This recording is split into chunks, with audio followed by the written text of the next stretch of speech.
What's up everybody, it's your boy Squints here, and here's everything you need to know to play Holy Paladin after our update in 11.05. In this patch, we received a lot of updates to our class tree and to our Lightsmith hero tree talents, which currently is making Lightsmith now competitive for Holy Paladins, which means we are now able to play either hero talent build. Lightsmith is outperforming Herald in terms of healing throughput. Holy Paladin is currently performing extremely well in both Mythic Plus and Raid, so if you're currently maining one or planning on swapping to one to finish off the season, you're making a great choice. This guide is going to be focused on our new Lightsmith build. I will provide a Herald of the Sun build in the description below for you to use if you prefer that for your hero talents. And while you're down there, drop a like and leave a comment if you'd like to see a Herald of the Sun guide. To start things off, Holy Paladin is all about generating holy power and spending holy power in order to do big heals and damage. We will generate holy power by dealing damage with either Crusader Strike, Judgment,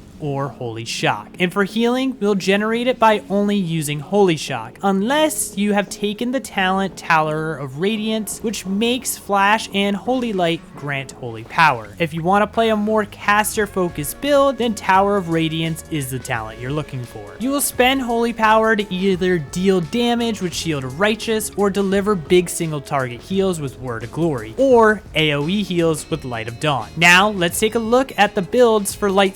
Again, you can find import codes for all of these builds in the description below, and while you're down there, make sure to punch that like button, kiss that subscribe button, and tickle my bell to stay up to date with future content releasing on the channel. Make sure to take some time to read all your talents to better understand the class, since I will only be highlighting select talents. Now, starting with Mythic Plus, this build focuses on using Avenging Crusader to deal big damage and deliver big healing through the damage done by your Judgment and Crusader Strike. Avenging Crusader is a healing cooldown. Do not use this to just deal big damage. Thanks to Rising Sunlight, it will also make your next two Holy Shocks double cast on the target. Divine Toll will also trigger this talent. In Mythic Plus, we will run Beacon of Virtue in conjunction with Light's Protector to provide us with better AoE healing and the group with a 5% damage reduction. Speaking of damage reduction, we will also take Unwavering Spirit to reduce the cooldown of Aura Mastery by 30 seconds. Shining Righteousness gives us a free Word of Glory or Light of Dawn after casting Shield of Righteous 5 times. Awakening is huge since it gives us Avenging Crusader for 12 seconds after we cast a Judgment when we reach 15 stacks, which increases Judgment's damage and guarantees it will crit. We can do this once we reach 15 stacks, and you gain a stack every time you spend holy power. When it comes to hero talents, there are a few worth calling out, but if you're unfamiliar with Lightsmith, you will get holy armaments. The first is a shield, and the second is a sacred weapon that has a chance to deal holy damage and healing. You will gain these armaments anytime you put them on a target, and you have a chance to randomly apply them, and of course reduce the cooldown on them and other major abilities. Blessed Assurance buffs your next Crusader Strike, increasing the damage and healing it provides. Tempered in Battle transfers 100% of any overhealing done to targets with a Holy Bulwark, and for targets with a Sacred Weapon, when they drop below 40% HP, all Sacred Weapon holders will redistribute health, making a great lifesaver, but it could also bite you in the butt sometimes. The positive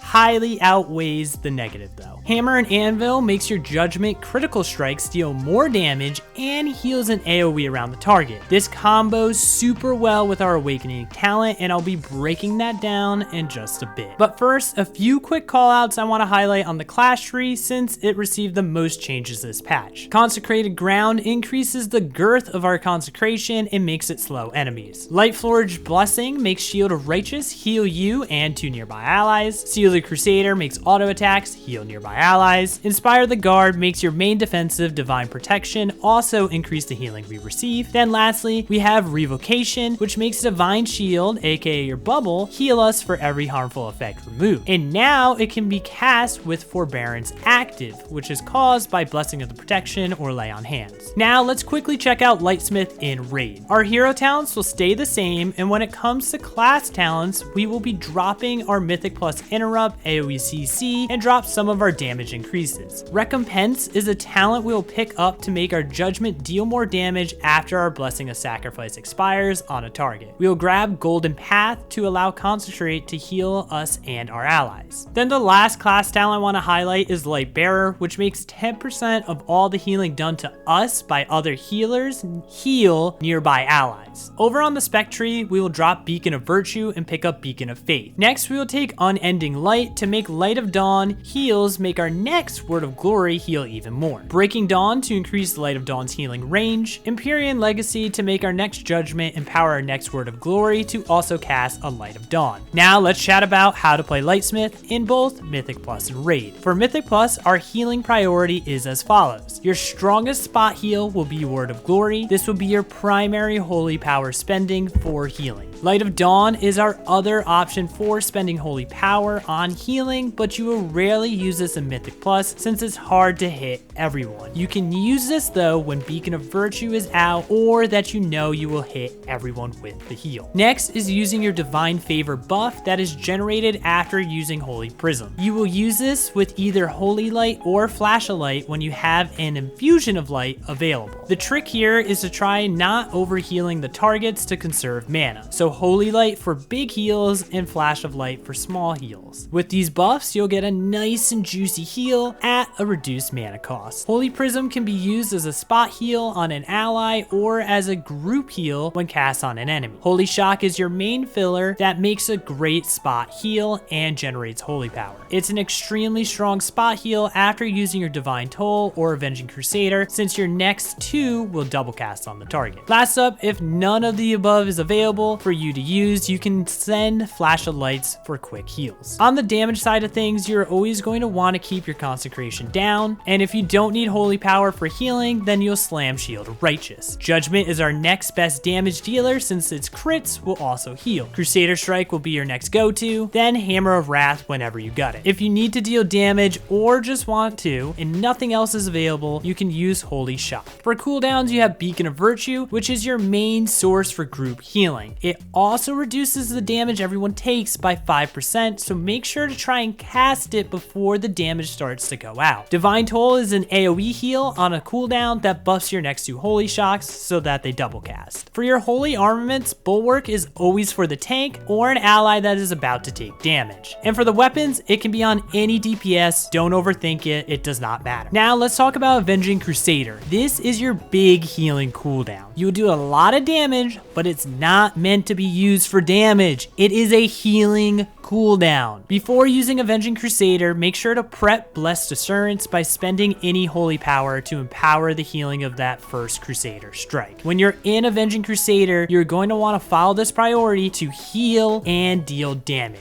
Judgment's at the top, then you got Crusader Strike with Blessed Assurance, and if you don't have that, spend holy power to spot heal, or if no healing is needed, Shield Righteous. This is so that you can get Blessed Assurance back and go back to hitting Crusader Strike. Then, if you don't have any of that available, you will Crusader Strike. Lastly, Holy Shock to deal damage or heal. You'll rarely ever hit this while in Avenging Crusader. Now, let's talk about that super strong and fun combo I like to call the Holy Net. When you reach 15 stacks of Awakening from spending your holy power, you will have a super juiced up full group heal ready with your next Judgment being empowered. First, you're going to want to cast Beacon of Virtue into a Judgment, which will then put you into Avenging Crusader to then follow that priority we just went over. The interaction here is Awakening is making Judgment crit, which triggers our hero talent Hammer and Anvil, which makes everyone receive that healing and some with Beacon of Virtue out. It's nuts, as you can see. Easily one of my favorite things to do in this patch, to be honest. It's like a group lay on hands almost. Now for raid healing, there will be a little bit of a shift. You'll prioritize Light of Dawn over Word of Glory when it comes to spending your holy power. You'll still want to use Divine Favor with Infusions of Lights for big spot heals with either Holy Light or Flash of Light. The trick again is using the correct heal to not overheal or waste mana. Holy Prism again for AoE heals or a quick spot heal. Holy Shock is the main go-to for spot heals when none of the above is available. Then lastly, we have Flash of Light if you have no other option and no ways of generating holy power. When it comes to dealing damage and raiding,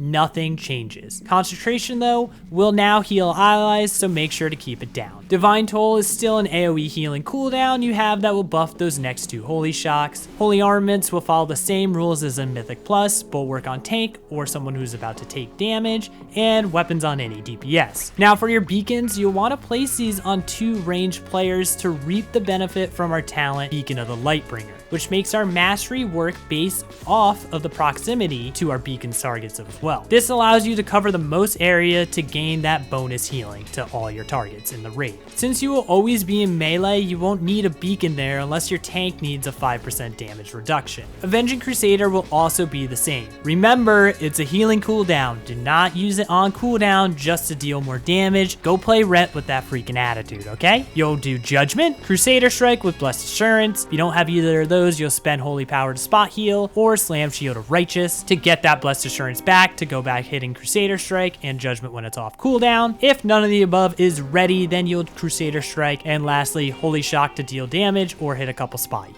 Now, we have not talked about our Blessing of Summer. The good thing is, every version of the buff can be used on yourself, especially in Mythic Plus. You no longer have to overthink it if you haven't played Holy Paladin since Dragonflight. If you want in Raid, you could share Winter to provide some mana regen, or Spring to buff some HPS for your other healers. Summer and Autumn are really strong to try and align with your next Avenging Crusader. This is min maxy though, so don't stress about doing it too much. Now, before we head out, let's talk about your stats, utility, and defensives. For stats, Intellect is the most important, so during early gearing, just worry about item level. After Intellect, we will want Haste, followed by Crit. When it comes to utility, Paladins come jam-packed with it, and we love that. You have Blessing of Protection to place on allies to make them immune to physical damage and harmful effects. Just don't drop this on your tanks. We also have Blessing of Sacrifice, which is a 30% damage reduction for an ally. We do take 100% of the damage prevented though. Get in habit of trying to use this. If you're unsure yet when to use it, still use it even if it's always on the tank to just create the habit of using it. Blessing of Freedom will remove all movement impairing effects, and here's a little tech for you. You can precast this on the person targeted by the frozen chains on the last boss of Necrotic Wake before it goes out to completely negate the mechanic. Then we have Aura Mastery and Devotion Aura, which is a 12% damage reduction for the group. We have Lay on Hands, which heals the target equal to your total health pool, and with our talents, applies 30% increased armor. Nut! For personal defenses, we have 2 strong ones. Divine Shield, which is your damage immune bubble on a 3-minute cooldown. Then Divine Protection is a much shorter cooldown and reduces the damage you take by 20%, making this your main defensive to hit. For crowd control, you have Rebuke, which is our interrupt,